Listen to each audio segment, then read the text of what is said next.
حضرت امام حسن بصری سے ہم شروعات کرتے ہیں۔ در بیان حضرت خواجہ حسن بصری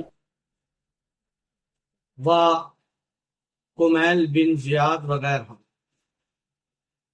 ذکر پروردہ ولایت تو نبوت کان حقیقت وفوت بحر درو و علم گنج عمل و حلم متفق علیہ بصاحب صدری امام المتقین ابو سعید خواجہ حسن بصری رضی اللہ تعالیٰ عنہ۔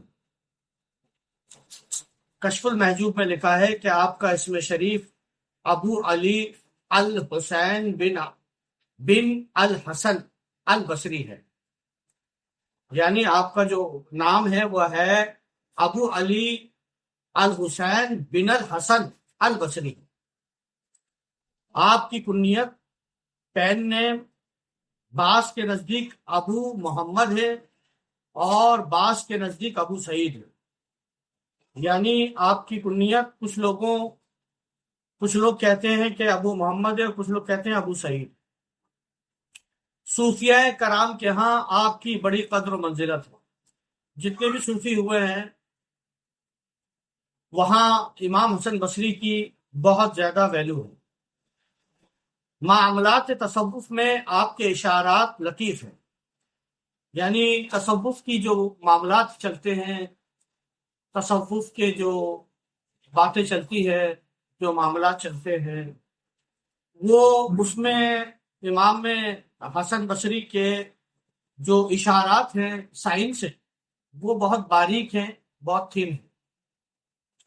اکثر کتابوں میں لکھا ہے کہ آپ حضرت علی کرم اللہ وجہ الکریم کے خلیفہ ہیں۔ آپ نے حضرت امام حسن اور حضرت کمیل زیاد سے بھی فیض حاصل کیا ہے۔ آپ کے فضائل یعنی میرٹس اور مناقبت میں بے شمار ہیں، آپ کے مرتبے بہت بڑے ہیں۔ روضۃ الاحباب کی آخری جلد میں لکھا ہے کہ آپ کے والد ماجد ہجرت کے بعد 12ویں سال، آپ کی جو والد صاحب تھے، روضۃ الاحباب میں لکھا ہے کہ اس کی آخری جلد میں لکھا ہے کہ آپ کے والد یعنی فادر ہجرت کے 12ویں سال حضرت ابو بکر صدیق کے ہاتھ پر مسلمان ہوئے۔ جب حضرت خواجہ حسن بصری پیدا ہوئے تو آپ کو حضرت عمر بن خطاب کی خدمت میں لے گئے۔ آپ نے فرمایا اس کا نام حسن رکھا جائے کیونکہ خوش شکل ہے، خوبصورت ہے۔ حسن کے معنی خوبصورت ہوتے ہیں۔ آپ کی والدہ ماجدہ ام المومنین حضرت ام سلمہ کی کنیز تھی۔ حضرت آپ کی والدہ ماجدہ جو تھی وہ کنیز تھی، غلام تھی یا ام سلمہ کی۔ ایک دن آپ کی والدہ کسی کام میں مشغول تھی، خواجہ حسن بصری دودھ کے لیے رو رہے تھے۔ حضرت ام سلمہ نے شفقت سے اپنا سینہ مبارک ان کے منہ میں دے دیا اور دودھ کے چند قطرے آپ نے پی لیے، یعنی حضرت ام سلمہ۔ یہ ان چند قطروں کی وجہ سے ہے کہ ہزارہا برکات و کرامات حق تعالیٰ نے ان کے سینے کے اندر رکھ دی۔ حضرت ام سلمہ دعا کیا کرتی تھی کہ یا اللہ اس کو خلقت کا رہبر بنا۔ حضرت ام سلمہ حضرت امام حسن بصری کے بارے میں دعا کرتی تھی کہ اس کو کریشن کا رہنما بنا، یعنی اسپریچول ماسٹر بنا۔ اس کا کریشن چنانچہ اسی طرح ہوا۔ آپ نے 130 صحابہ کرام سے فیض صحبت حاصل کی اور پیشوائے خلق ہوئے، یعنی کریشن کے پیشوا ہوئے، لیڈر ہوئے۔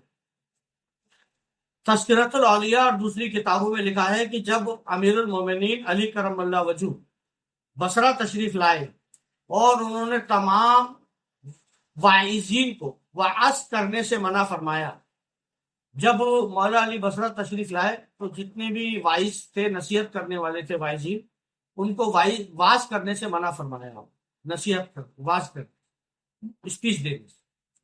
اور سب جتنے بھی ممبر تھے مولا علی نے سب کے ممبر توڑ دیے، یعنی جتنے بھی ممبر تھے جو جھوٹا دعویٰ کر رہے تھے رسول اللہ کے ممبر کا مالک ہونے کا، ان سب کے ممبر مولا علی نے توڑ دی۔ تو چپکے سے خواجہ حسن بصری کی مجلس میں آ کر دریافت فرمایا، چپکے سے مولا علی امام حسن بصری کی مجلس میں آ کر انہوں نے پوچھا کہ تم عالم ہو یا طالب علم ہو؟ انہوں نے عرض کیا میں کچھ بھی نہیں ہوں۔ انہوں نے پوچھا تم عالم ہو یا اسٹوڈنٹ ہو؟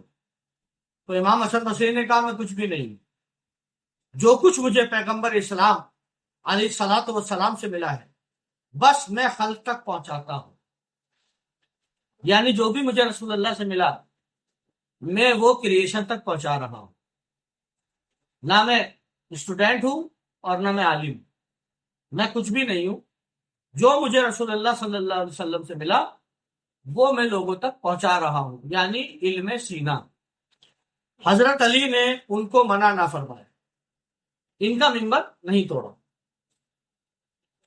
اور فرمایا کہ یہ جوان شائستہ کلام ہے۔ مولا علی نے فرمایا یہ جوان جو ہے بہت پیارا کلام کرتا ہے، بہت پیاری گفتگو کرتا ہے، اور مولا علی یہ کہہ کر چلے گئے۔ حضرت خواجہ حسن بصری نے فراست سے انہیں پہچان لیا، لیکن امام حسن بصری نے انہیں پہچان لیا کہ یہ ہو نہ ہو مولا علی، ممبر سے اتر کر ان کے پیچھے ہو لیے۔ جیسے مولا علی جانے لگے ممبر سے اتر کر ان کے پیچھے پیچھے امام حسن بصری چلنے لگے، بات چھوڑ دی۔ اور میں بتا دوں چشتیوں میں ایک ہی وائز ہوا ہے، وہ ہوئے امام حسن بصری۔ جب ان کے پاس پہنچے تو عرض کیا کہ اے امیر المومنین، خدا کے لیے مجھے وضو تعلیم کیجیے۔ کیا کہا؟ اے امیر المومنین مجھے اللہ کے واسطے وضو کرنا سکھائی دے، یہ کہا وضو تعلیم کیجیے۔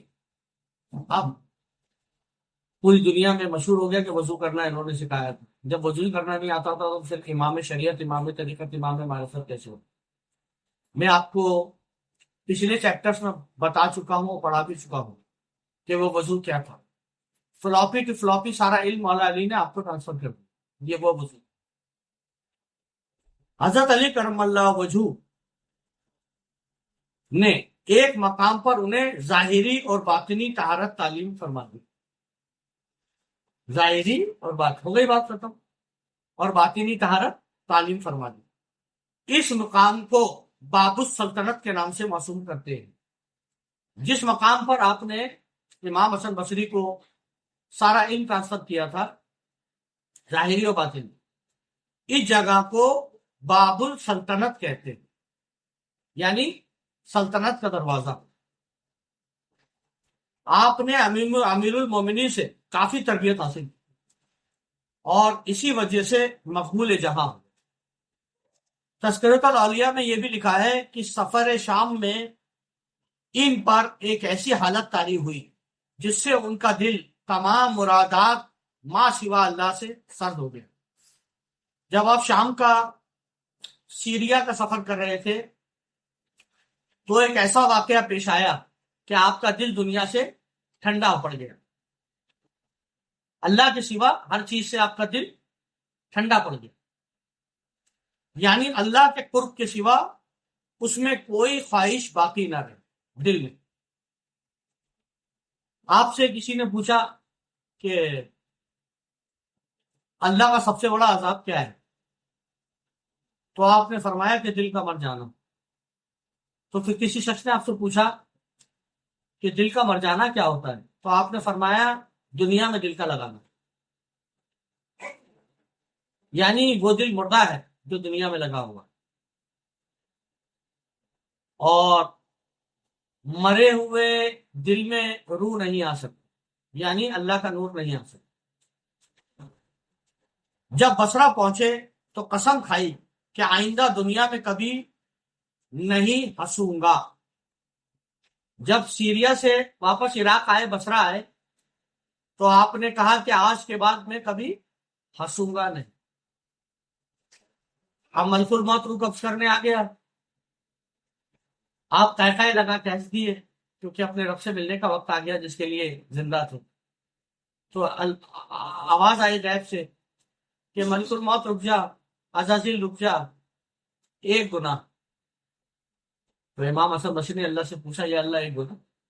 بولے ہاں حسن تو میری بارگاہ میں بے گناہ آ رہا تھا، آج تو کہتا ہے لگا کے ہنس دیا، تو نے آج گناہ کر دیا۔